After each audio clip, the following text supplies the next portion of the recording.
Or I believe we are live now. Welcome to UMACO TV. My name is Kemal Erkan. Today, our guest is State Representative Paul Baumbach. Representative, how are you doing? I'm doing very well. So thank you for being part of the show. And I don't know if you were able to watch any of the prior ones, but what we do here is almost every Friday, we have different type of either guests or updates from healthcare, U.S. economy, and global issues. United Medical is one of the accountable care organizations, and also we are a healthcare service provider. From the vendor standpoint, we have, as you may know already, we provide revenue cycle management services. The old name is the medical billing. We provide EMR software and then practice management software. And then we became the ACO, the Accountable Care Organization, since 2016. We are one of the 4 ACOs in the state of Delaware. What makes us unique a little bit is we are the only homegrown private ACO. So 2 of them are hospital-based. The other one is nationwide, and they're not from Delaware. So with that, our quality and our overall cost actually is extremely competitive, and we may be one of the lowest in terms of the cost. And the quality-wise, we are one of the best ones out there. Now, what I do with these, and Sean, who's actually in the same room with me, and he'll join us maybe later, we host the event, and in some cases, just like yourself, we have other state representatives or the senators, state officials. They come and we ask them questions related to either maybe the current topic that they may have, or we may need some help in the healthcare area. So now, recently, CMS, as you may know, they proposed changes on standardized electronic healthcare attachments, transactions, and electronic signatures process to improve the patient experience and the for patients and the providers.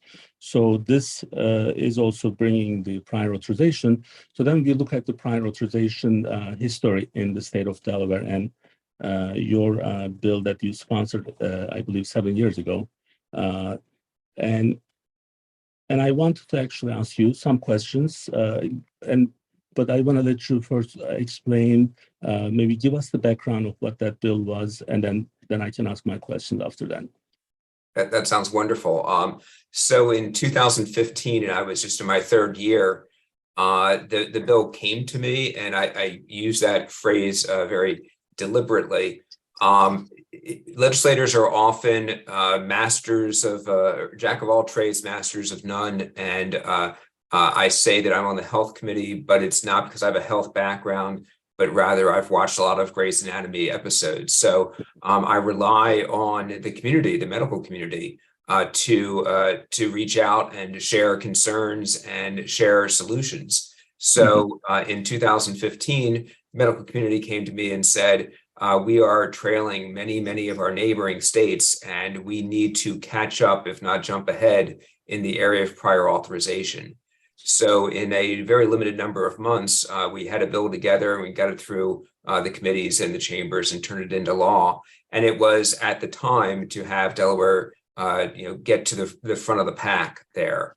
Well, it's been 8 years or close to it now. So it's time to look at this again. And both United and also some of the other organizations, the Hospital Association, the Medical Society of Delaware, are all raising the alarm that it is past due. And as you point out, CMS is also very active in this area. And oftentimes CMS sets a minimum level, and then the states will supplement and grow beyond that. This may be the case where CMS is doing a little bit of leapfrogging themselves and getting ahead of some of the leading states, which is fine. But the main challenge at this point is we've got a moving target. So we've got what the other states are currently, and that's static. And then we've got this CMS that may be jumping ahead, and we need to figure out how do we get up to the top states, and if we need to, up on top of where CMS is requiring it. So it's very much a moving target, and we do not have pen on paper with what we'll be proposing, but we do know that what we're looking for is a quicker turnaround time, a longer period of time that the authorizations are valid for, and a greater attention to the data, what we do with it. So it's not just that it goes into some bucket never to be seen again, but rather we have that data in there, we can report on it and learn some lessons and maybe make some adjustments beyond that when we have that data in hand. Now, because of what I do day to day, I'm going to actually give you some maybe examples of the real life stories. And I didn't mention earlier, but I also other than providing services for our physicians, it's about maybe 160, 170 with the specialties altogether in Delaware, but we do have clients outside of Delaware in about 29 different states. But our ACO business is mainly focused in Delaware. About 115,000 patients at the primary care level that we provide services. Now, I do own one of the primary care offices. So although most of them we are providing service as a vendor, but I also do have a practice that it's owned by us. With that, we also have a surgery center, American Surgery Center on Folk Road. I'm the managing partner for our surgery center. Now, just to kind of give you day to day what we have to do for the authorization, and part of, I'm going to apologize in advance so then we don't know each other. So, and if I didn't actually know about you until last 2 weeks ago, maybe, and that's probably my bad. But when I heard about the prior authorization bill, I'm like, what was it doing and how it was helping us? That was the first thing that came to my mind. Then I said, well, you know what, let's have a discussion and then see if we can actually maybe help them to better understand. So I'm going to give you some examples. So in the surgery center, we do bariatric cases and general surgery cases. So average authorization is about 2 weeks. It can go up to 3 weeks in some cases, but 2 weeks is pretty standard. Now, the bigger problem, which I may need your help with this, maybe knowing this would help. It's one thing that we have a very good business database that helps us to keep track of when we send certain things, what needs to be sent, which insurance wants what documents. And I don't know how some of the smaller offices are doing. However, we then still have to wait for that time. But then after we get it, if the patient is no longer, if let's say Medicaid or one of the commercial one, if their insurance changes, but it's not reflected, so we get the authorization, but then now you have a patient with no insurance. And then although you do have the authorization for that insurance, they say that's not guaranteeing the payment. Then we get a denial, and then they ask for medical documents again. Or they say there's a system denial. Like we just had a meeting with one of the Medicaid MCOs yesterday. Then I said, look, you're denying this. We already have the authorization. Patient is your patient. What would be the reason? Who's actually putting this denial on something that has a very intensive way of getting the authorization, and they have no answer? So that's something that we see from a specialist standpoint, like surgery center side. And I do want to give you the perspective of the primary care. So one of our, on the United Medical Clinic side, primary care side, one of our issues is answering our patient phone calls in a timely manner. And it's tough, it's difficult. And sometimes calls are not coming evenly distributed, they're coming at the same time, and then you don't hear anything for an hour. But then of course, we have this same database, and then we start registering each call. And we get these referral requests, either sometimes from the patient or from the specialist, or authorization requests that we haven't seen the patient. So it's almost like using us as like just like the formality, like I need to get authorization, but then I haven't seen, we didn't send you to a specialist. So if you need authorization, we would initiate that anyway, right? So those two are from the PCP side, primary care side, and from the specialist, very common. I don't know if you had that background on the actual day-to-day issues and the bill that you have in place. Do you think that actually satisfies the need that we have today? So I'm going to go to the easier question, which is the last one, which is, I think the answer is no. I think that what we did in 2015 probably got, if I were to give it a grade, like it was in school, I'd give it a 90% for what was needed in 2015. But we're not in 2015 anymore. And the legislative process is one where you're listening to all the stakeholders and including those that you're making things tougher on. And you got to get them to not be screaming at the top of their lungs, this is terrible. So you give in here and there. And so that we made the trade-offs to reach a consensus that we could in 2015. Well, again, we're several years beyond that now. And the timelines, the turnarounds that were reasonable in 2015, with technology having advanced during the past, almost 8 years, I think those turnarounds can absolutely and should absolutely be shrunk. So I think that's a key issue that we need to be focusing on.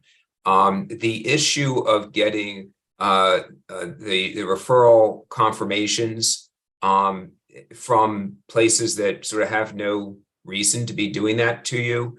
I'm not sure that's something that legislation of this nature can address. It's not to say that there may be a legislative solution to that, but I think that's sort of adjacent and not what I would say a focused prior authorization issue.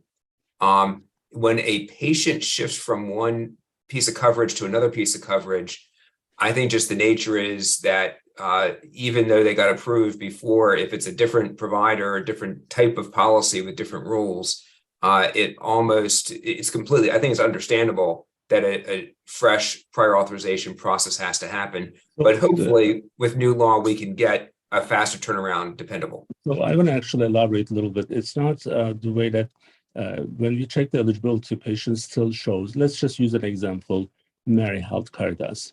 So patient insurance on the portal, it says Mary Health Caritas. We get the authorization. On the day of the surgery, we still see the patient with Mary Health Caritas or health options. So then I'm not picking on one of them, and then both of them have similar problems. So then information is updated. As you know, sometimes with these MCOs and the Medicaid, the communication happens in two different portals. What may be available to us from the insurance portal may not be what state has in the Medicaid portal. DMAP, I believe it's called. So then that's updated next month. So next month, they retroactively change the effective date of the patient's coverage. And then it's already too late. So we are left with no, and like what you are going to ask me, like, how do you actually get paid? We have to fight. It's like the Ukraine-Russia war. It's like we have to fight. And we are kind of in the Ukraine position. The other side is stronger. So from the primary care side or from the specialist side. So we are not at the same level. So when they don't pay, the service is already provided. It's too late. So that's why this prior authorization actually is not just important from the process and how we get it and how quickly we get it, but what it does for the later on transaction that we have. And there's a lot of shortcoming of the existing system. If you are, since you are one of the main sponsors of the bill, and I'm assuming that now you have more interest in healthcare because we have another topic that we are going to talk about. What I was going to suggest is maybe something we can have a meeting with maybe a couple of our providers and with you and explaining just for you to see the real problems that we have on the authorization side and the processing these issues that we have with the payments related to the authorization. So we can, follow up. We can have a follow-up meeting if you would like. So if I can dig into this a little bit. So I know that I've heard just in the past few weeks that in the past few months, there was some handoff from one Medicaid carrier to another by the state over the past year or two. Is that accurate? Delaware First, are you talking about the new one, the new MCO? Delaware First is what I'm talking. It sounds like there was a handoff without the person's knowledge that they're being handed off from one to another. And I literally have just heard about that in the past few weeks. But what I'm hearing you say is that there is not currently a reliable clearinghouse where you can go to and confirm that the patient who's in your office has the insurance that matches the card they have, that may have changed and you may not get that confirmed for a month out after the service is delivered. Is that what you're speaking of? That's absolutely exactly how that is. And because they are not in the same clearinghouse, I call database, but Sure. State Medicaid is using the system portal name is DMAP. I guess Delaware Medicaid something, right? So DMAP. Yep. The other one, MaryHealth and Health Option right now, they go through Nevinet. Nevinet is a nationwide vendor. So like even for Highmark, Blue Cross, Aetna, and other insurances, they're all, most of them are through Nevinet. It's one of the big ones. But that information is not identical what state may have because that communication happens in two different domains. So, and then those domains are not owned by same organizations. One is the state, the other one is the private company. So then when they then reconcile the differences later on, then all those goes effectively retro to the day of whatever they discover. So, this is other than Medicaid, since you are interested in this, this also happens with the commercial insurances. So what we have to do, what I tell my practices, get a screenshot and then save that to the patient's chart, because what happens, then they don't believe you. Like if you don't have that proof, so they're not coming out and saying that we did change this retroactively, so that information is not available anymore once it's out there. So then all of a sudden, boom, you have this, like you feel like kind of like stupid, like, oh, well, I did check it, but then if you don't have the screenshot, you didn't check it. So, yes. And that's a burden, right? So that's another way, step that our offices have to do. So like every time when the insurances or anyone who's in the healthcare, they don't listen to the problem that we have, I offer them to spend 4 hours in the call center. So just 4 hours. And then it's what's happening in real life is really different than what we think it's happening. So patients are demanding, insurances are demanding, other organizations who may need information from us, especially the way that PCPs are being treated is pretty bad. It's just like if we have to stamp something for specialists or for the hospital or for the nursing home or for the home health. Well, we are the primary care, so we are the center of this patient's core responsible practice or provider, and then they're like, oh, we need this, we need that. Well, no, you don't. You let me see my patient first, right? So we can actually engage the patient if they need XYZ.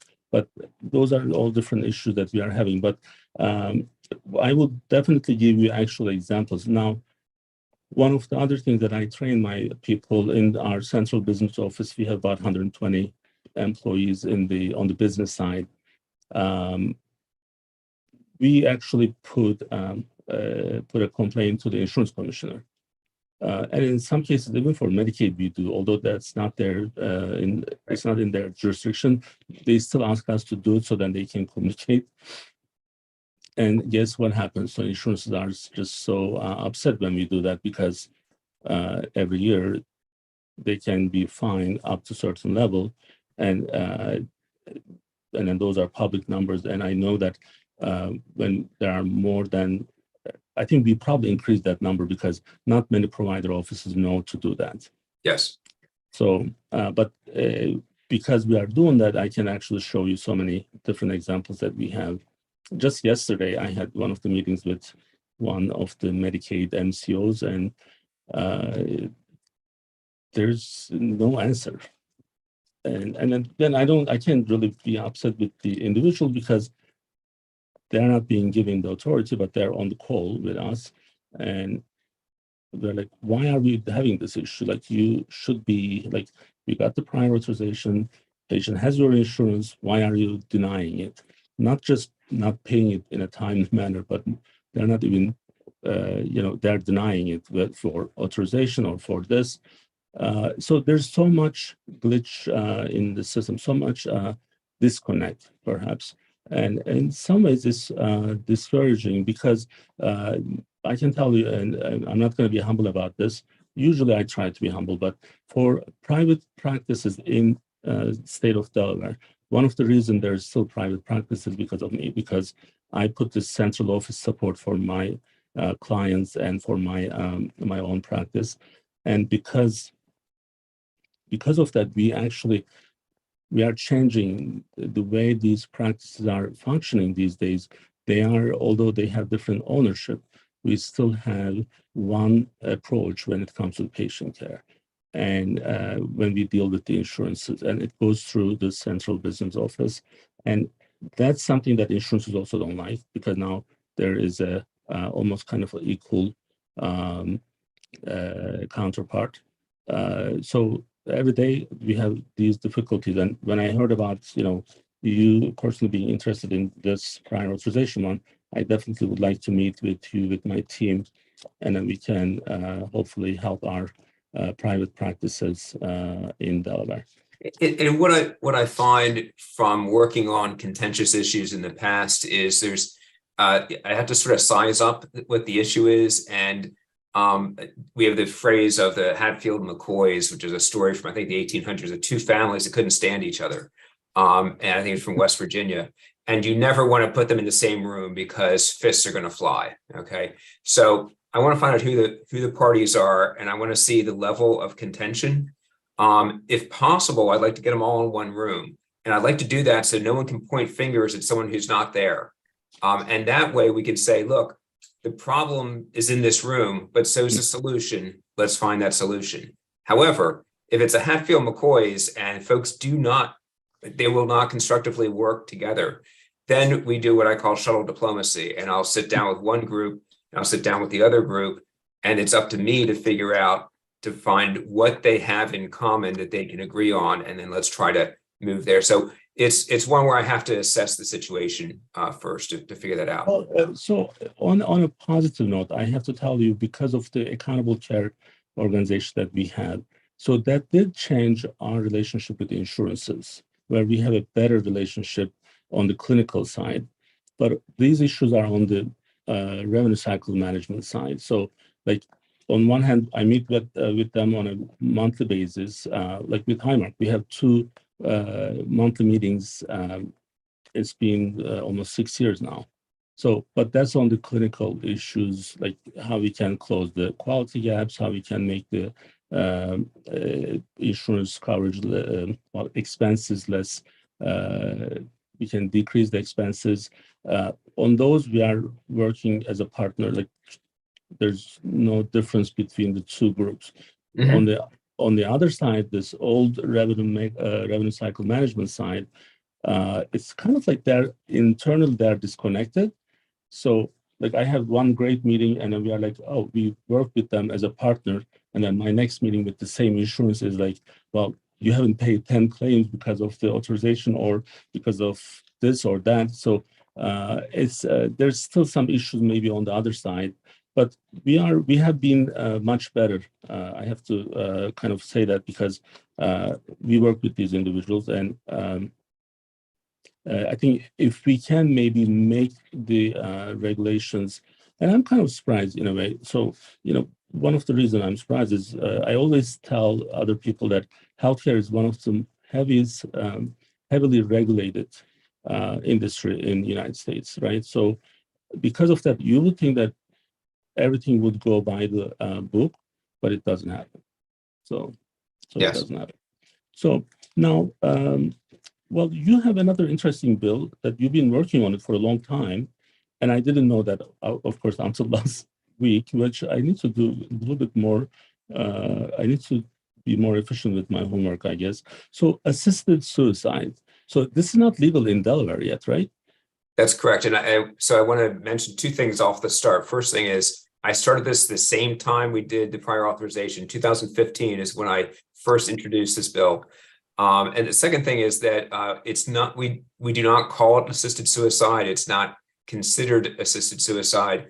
It's medical aid in dying. So when somebody is already in the dying process, it defines a path where they can work with their healthcare professional to have assistance during that time. So whether it be a doctor, an MD, or an advanced practice RN, they work with them, make sure, as you say, it's highly regulated. They follow all the steps, but if they pass through all the steps, then they can have a prescription made out that they can collect, that they can self-ingest to identify their last day. So this is someone who has terminal cancer that's expected, 3 months to live, and they can go through the process, and maybe after a month they get through it, and then they can choose what their last day is. And that's based on knowing themselves and working with their healthcare professional. So how did you decide to, why did you pick that bill? And I'm just like, Yeah, sure. just curious, like you could do a lot of different ones, right? And this is an interesting one. And I know some states, they already have this legalized. So were there any like personal reasons?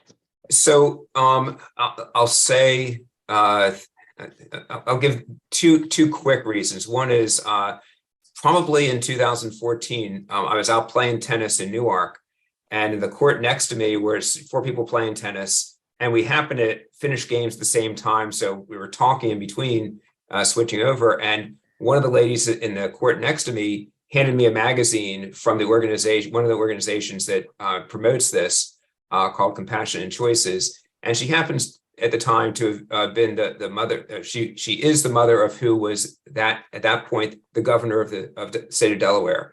So she's a constituent. She's the mother of the governor. I'm going to listen. So yeah. And then I looked through the magazine, and I mean I knew some of the issue, but not too much. And everything I read said we should be empowering our residents who are dying to have a say in that path. And if they want to go through, give me every medicine, or I'm going to suffer however the universe wants me to suffer, that's fine. But if they say, I'd like to have the help of my doctor, I'm here. I want to make sure there's not a wall that government doesn't get between the dying person and their doctor. So it's a touchy subject. So I actually don't know what I feel about how I feel about it. So now I'm glad that you're a tennis player. So Sean and I, we were just checking your website. You didn't list any of the hobbies. So I'm a tennis player as well. So I try at least a couple times a week. So where do you play? So in the winter, I played Elkton indoor tennis Okay. So off of Route 40. And in the summer and spring and fall, I'll play in any of the area outdoor courts. The free, I'm thrifty at all the free outdoor courts in the greater Newark area. So I'm at DuPont for about 12 months, I guess. So well, maybe we should play one of these days. And I have a couple of good tennis players in my office. They're actually like college level. So you got to pair your best player with me. That's the only chance I'll have. Well, that's how it is. So we have 2 of them. So you can take one and I'll take one. So well, of course they're like really good. So if I can get a couple of games from them, I'm doing good. I understand. So now from the personal side, I'm trying to kind of understand this, and maybe there's some information that perhaps you can provide. So at what point person can make this decision or should make that decision? Like I'm 49 years old. I don't have any serious health issues. Do I make that decision now? Because when the thing is, if let's say if that's how I want to do it, let's say if God forbid if something really bad happens, in many cases, the mental status of the person is not so great. And a decision that they are making at that time is not a good decision. Right. So, at what point in this bill that you have, how is it suggesting that at what point they would make that decision, or how late can they make that decision? Sure. And you raise in very, very good points. So it is unlike you can have an advanced directive, and you can do that at 49 and say, should I be come into a vegetative state? I want to have everything, or I want to have liquids, or I want to have liquids and foods, I want to have pain meds, or I want the plug pulled. Okay. And you can set that when you're healthy, and that is your legal direction for what you want. Should that happen. We have a Delaware Medical Order of Scope of Treatment, DMOST, and that is only valid once you are already have a terminal diagnosis, and it's a medical order, not a legal order. So a legal order is sort of a suggestion. A medical order says, if you're part of the medical community, you sure as heck better follow that.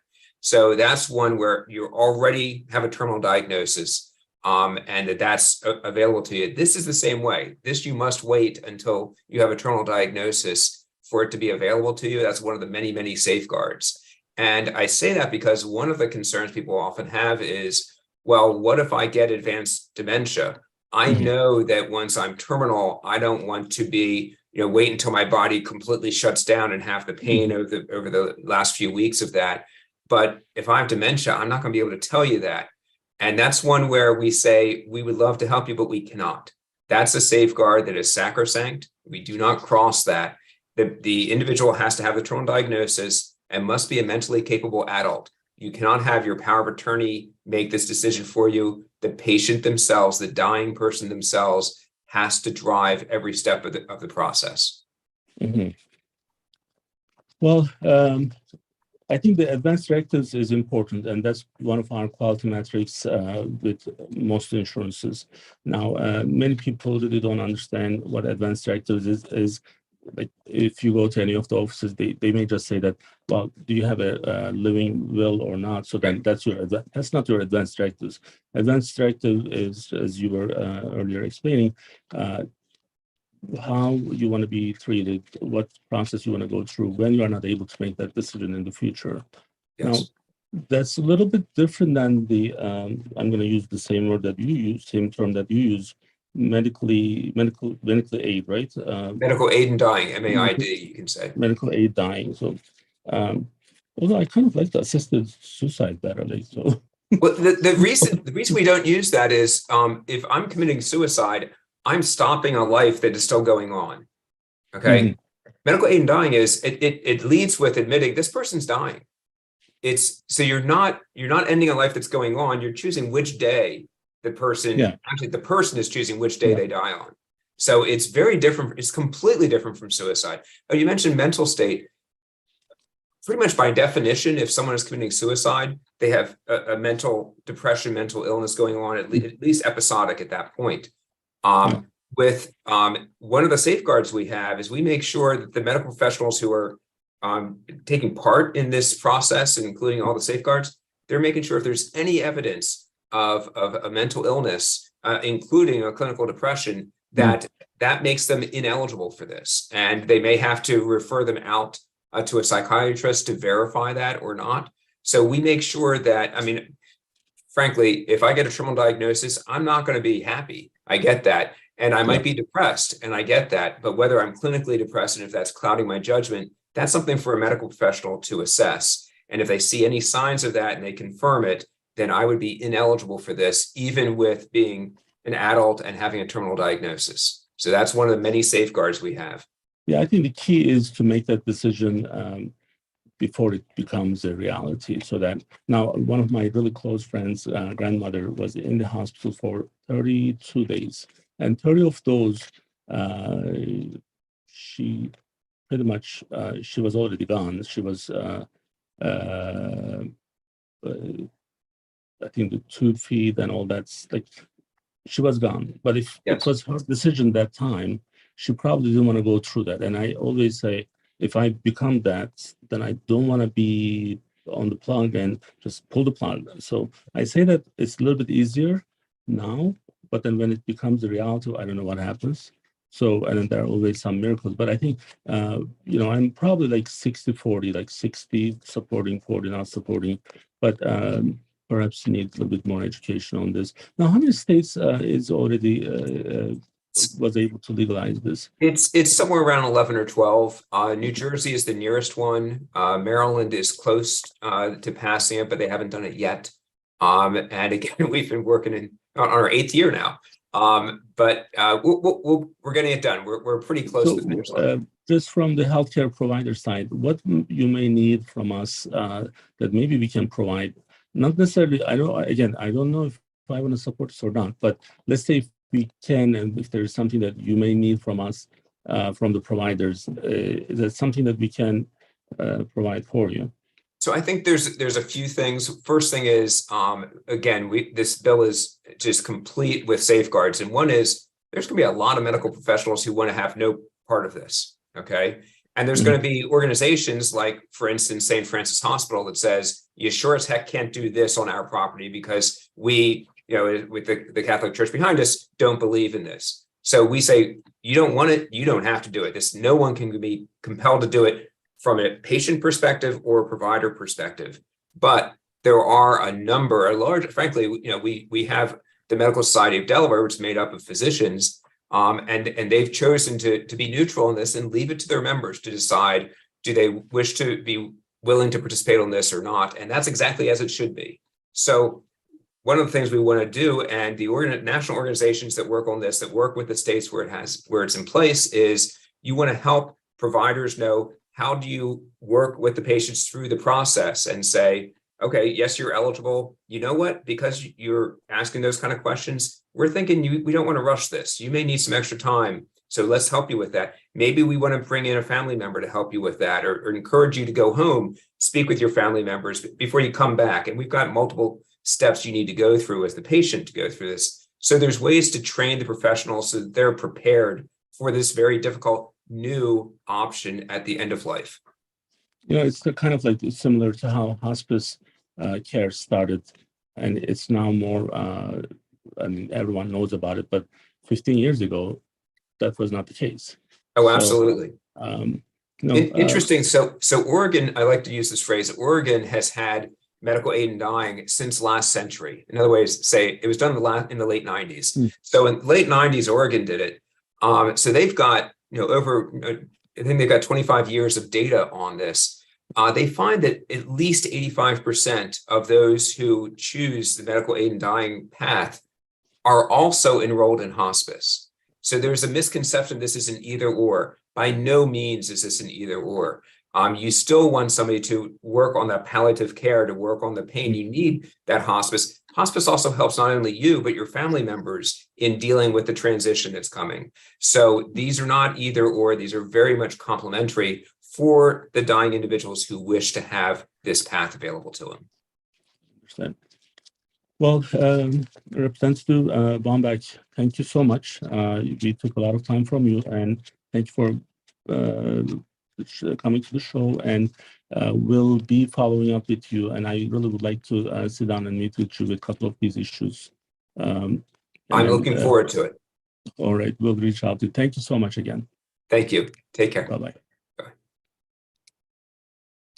All right, well, let's get Sean in. So I know we are kind of running late. All right. Well, I know it looks like we are in two different rooms, but we are in the same room. So many people don't. The lights are on this side. Yeah. So it's like last week with Dr. Now. Yeah. The background. Yeah. So okay. Now this was a good conversation. Agreed. That's very informative. Well, I was just thinking, like, why did I not know about it? Mm-hmm. Well, I mean, it's as we peel back some of these layers, that's when we find out some of the people who are behind, obviously, different bills and kind of what their involvement is, and the fact that he was saying he's been involved, 7-8 years now. Mm-hmm. You just see the type of work that people are putting in, but obviously, our job here to ask the questions that are needed, dig deeper, and kind of get to solutions. So maybe any of these barriers that we're seeing, kind of roadblocks that are preventing us from getting from A to B. That's kind of what we're here to do. to help get that Interesting. progress. Yeah. Interesting. So, it's also like interesting. It's fine. Like I didn't know, but then they also didn't reach out. So I always tell these state officials, like number of patients we go through. I mean, you remember the appointment numbers? It's close to 500,000 a year, Yeah. every year. So that's average 4 appointments.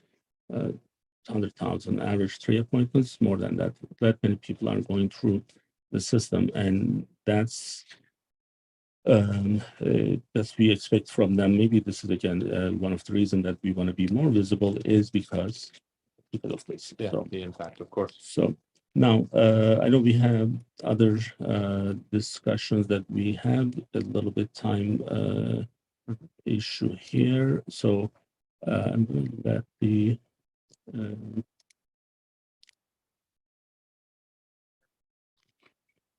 because we had some technical issues in the beginning.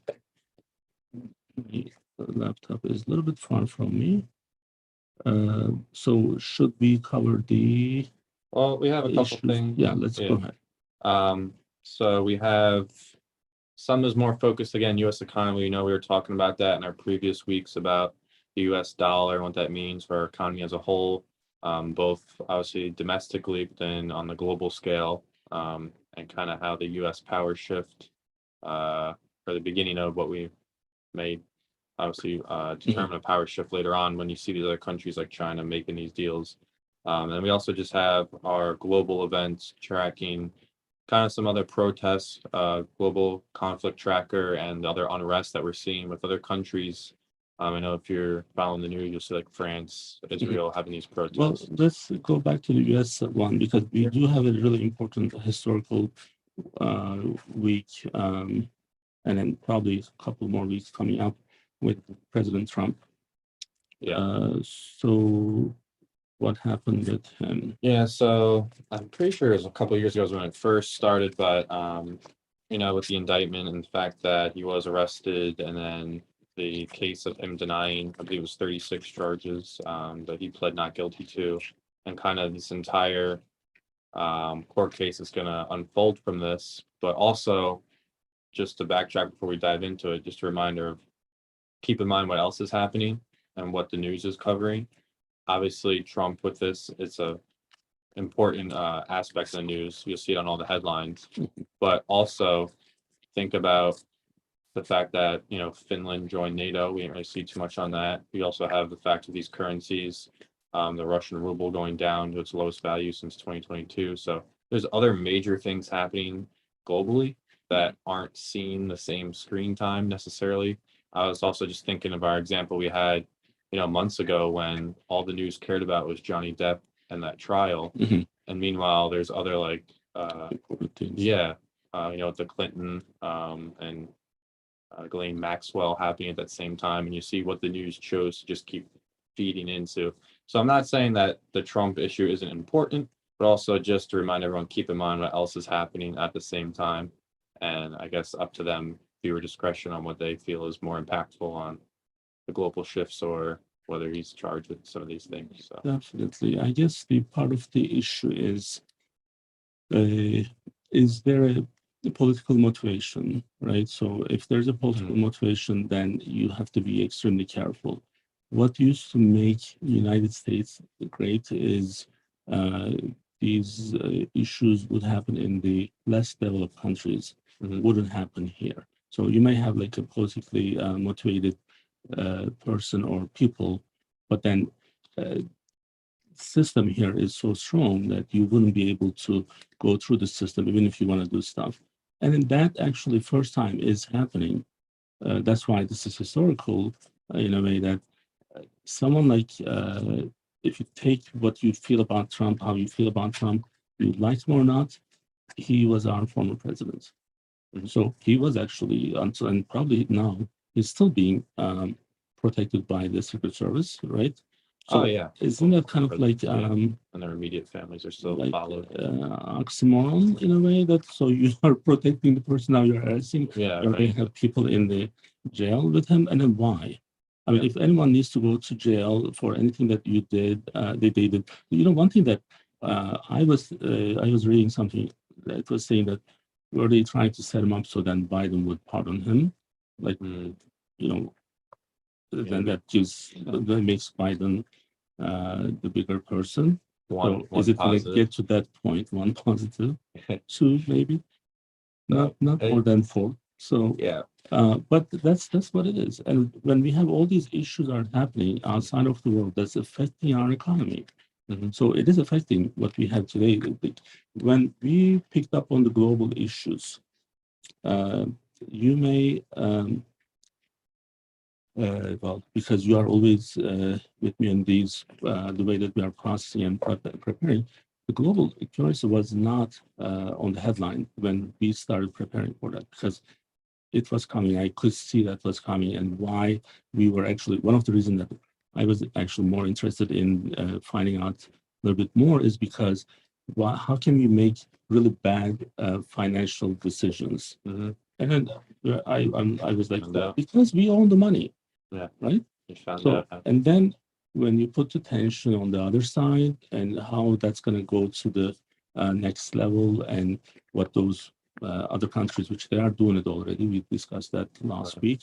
So I guess next week we can do a little bit more. What do we have next week? Do we have a guest? I don't believe so. I think it's the following week when we have the clinical presentation. Yes, we have. So we should have a little bit more time. And State Representative Baumbach was very generous with his time, because normally we had him only for 20 minutes and he stayed for longer, which was great. And that's part of the reality with these, when we have guests, we never know how long it's going to be.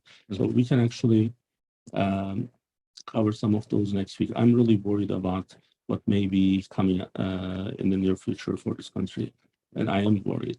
So I can't help but worried. So I'm hoping that we won't. People will come to their senses and will stop acting crazy in a way. So politically motivated decisions or behaviors cannot be rewarded in this country. It shouldn't be, regardless of who they are. Bill Clinton gets a blowjob, fine. Trump does whatever he did, pay the stripper, fine. Biden's son is doing a lot of dirty stuff. No one is in jail. So this can get really ugly. 50% of this country is on the other side. 50% is on the on one side and 50% on the other side. So that's a war in some cases when you put too much attention and you divide these people to a point where they hate each other, which this will make it really really bad. So hopefully we won't get to that point. We have our Bariatric Friday with Dr. Erkan. And maybe we can also have Dr. Erkan covering the book. He's doing really well with the sales of the book. I know we are going to actually reach out to some people. We got some extra copies. So hopefully more people can read, and we can discuss more about how he's doing with the book, and hopefully other people also would be done reading it, including yourself, right? Yeah. Did you start yet? I didn't start yet. Okay, so 2 weeks. So we should actually have some maybe group discussion with maybe bring a couple of other That could be people. our learning and literature. I know we used to have that, our featured book. So we could bring that back for sure. And I'm thinking that maybe a couple of our people from our office, they can actually, we can have a group session. We did it for COVID, how COVID affected people. I saw, I remember. Yeah. I think we can do something like that so then everyone can tell us their take on the book. Good idea. Well, thank you for being with us and watching us. We'll be back with the Bariatric Friday in a couple of minutes, and we'll be back with this event next week. And until then, stay safe and have a great weekend. Thank you. And also, happy Easter. So we forgot about that. Easter Sunday. So today is Good Friday. Well, every Friday is a Bariatric Friday, but today is a Good Friday, right? So, happy Easter for anyone who's celebrating.